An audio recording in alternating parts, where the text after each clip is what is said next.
दिशा के जो सबसे महत्वपूर्ण चीज है, इंपॉर्टेंस है, जो आपको बहुत दक्षिण दिशा फलदायक बना सकता है, वह है पूजा रूम, पूजा स्थल। पूजे में स्थित भगवान की मूर्ति दक्षिण दिशा के लिए बता रहे हैं। तो दक्षिण दिशा में आप क्या रखें और क्या नहीं रखें पूजन स्थल में, इसका विश्लेषण कर रहे हैं।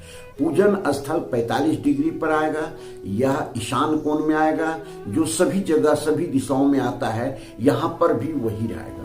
लेकिन वहां पर आपको ध्यान रखना है कि कौन से देवता का पूजन करें, क्या पूजन करें, जो आपके लिए ये फलदायक हो सकता है। दक्षिण दिशा अग्नि तत्व से प्रभावित होता है, संचालित होता है। रूलिंग प्लैनेट इसका जो है अग्नि है, और ये अग्नि जो है सो आपको पूरा हर हमेशा अच्छी स्थिति में भी ला सकता है और बुरी स्थिति में भी ला सकता है। अगर अग्नि डिस्टर्ब हो जाता है तो कैश फ्लो आपका डिस्टर्ब हो जाएगा, और यहाँ पर जो है दुर्घटना इत्यादि होने की संभावना हो सकती है, बीमारी इत्यादि होने की संभावना हो सकती है। यह रूलिंग होता है पूजन स्थल से। पूजन स्थल एक ऐसा स्थल है जो पवित्र स्थल है, जहाँ देव स्थल होता है, देव की हम स्थापना करते हैं या मूर्ति इत्यादि रखते हैं, फोटो इत्यादि रखते हैं और पूजन करते हैं। पूजन किया क्यों जाता है? पूजन किया जाता है कि देवता के द्वारा ऐसा आपको आशीर्वाद मिले, अर्थात आप सभी जो निवास कर रहे हैं उसमें उसकी देवत्व शक्ति इतनी डेवलप हो जाए कि आपकी सोच सकारात्मक हो जाए, और सकारात्मक सोच हो करके आप जीवन में हर हमेशा पॉजिटिव वर्क करके और अब सब चीज सुख प्राप्त कर सकते हैं, सफलता प्राप्त कर सकते हैं, कामयाबी प्राप्त कर सकते हैं। आर्थिक तंगी की स्थिति कभी नहीं रही। अब देखिए, पूजन स्थल जो है सो एक 45 डिग्री पर है, और यहाँ का तत्व जल तत्व है, और यहाँ जो ग्रह रूलिंग ग्रह है वह आपको बृहस्पति हैं और केतु हैं। दोनों ग्रहों का अलग अलग है। दोनों ग्रह अभी हम आज आपको बता रहे हैं कि ये ग्रह कैसे हमारे जीवन पर प्रभाव करता है। आपकी जो ज्ञान का प्रकाश प्रकाशित करने वाला है, प्रत्येक आप बढ़िया कार्य करें, सकारात्मक कार्य करें, सोच समझ करके करें, यह एक ही देवता दे सकता है, ग्रह दे सकता है, यह बृहस्पति है।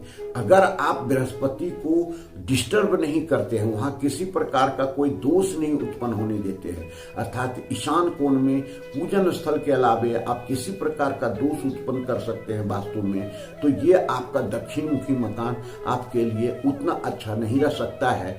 बशर्ते कि अगर वहां पूजन स्थल बना देते हैं तो आपका मकान बहुत फलदायक हो सकता है। पूजन स्थल में आपको मूर्ति जो रखना है वह बिल्कुल बड़ा आकार का नहीं रखना है।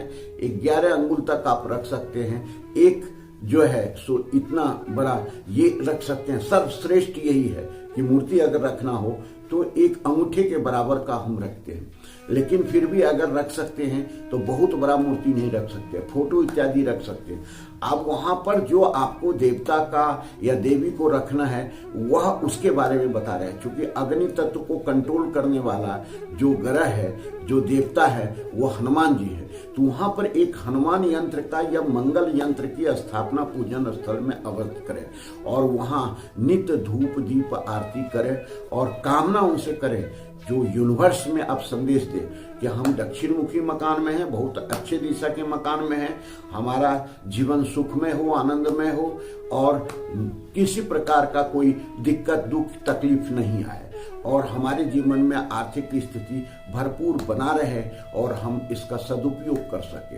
तो ये सारे चीज जो है सो आपको वहां देना है। वहां आप चाहें तो दुर्गा की एक फोटो भी रख सकते हैं, क्योंकि यहाँ की जो अग्निकोण की देवी हैं वह दुर्गा हैं, लक्ष्मी है। तो ऐसी स्थिति में हम दुर्गा की उपासना भी कर सकते हैं। लेकिन अगर दक्षिण मुखी मकान है आपका तो आप दुर्गा कवच प्रत्येक दिन पढ़ना आपके लिए आवश्यक है। यह मंगलमय कार्य होता है और जीवन में किसी प्रकार का रोग तकलीफ नहीं आने देता है। वहां पर और क्या रख सकते हैं, एक वास्तु नाशक यंत्र की भी स्थापना पूजन स्थल में रखें कि कोई भी दोष जो उत्पन्न हो रहा है वह पूजा स्थल से आप उसको कंट्रोल कर सकते हैं। लेकिन यहाँ पर सावधानी क्या रखना है, वहां का कलर क्रीम रखना है, लाइट रखना है, बहुत गंभीर लाल इत्यादि नहीं रखें, क्योंकि वो डिस्टर्ब हो सकता है और यह पूजन स्थल ही ऐसा दोष उत्पन्न कर सकता है जो दक्षिण मुखी मकान आपके लिए घातक हो सकता है। तो ये सारे चीज हम पूजन स्थल से कैसे दक्षिण मुखी मकान को कंट्रोल कर सकते हैं, दोष मुक्त कर सकते हैं, इस पर विश्लेषण कर रहे हैं। मुख्य रूप से समझें कि पूजन स्थल में एक पीतल के कोई भी कलश में जल प्रत्येक दिन बदलें और वहां रखें, जिसको मंगल कलश कहते हैं। मंगल के कलश की स्थापना प्रत्येक दिन करना आवश्यक है, क्योंकि यह दक्षिण मुखी मकान को कंट्रोल करने के लिए कुछ ऐसे टिप्स हैं जो हम आपको बता रहे हैं कि दक्षिण मुखी मकान पूजा स्थल से कैसे आपको दोष मुक्त रख सकता है।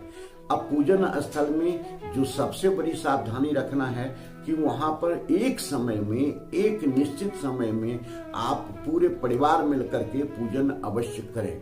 नहीं तो 11 बार हनुमान चालीसा का पाठ आपको करना आवश्यक है। यह बहुत ही मंगलमय होगा, यह आपके लिए बहुत अच्छा रहेगा, क्योंकि दक्षिण मुखी मकान वहां से कंट्रोल होता है पूजन स्थल से, और वह जो है सो आपको अच्छा रिजल्ट देता है। धन्यवाद, फिर मिलते हैं अगले वीडियो। नमस्कार।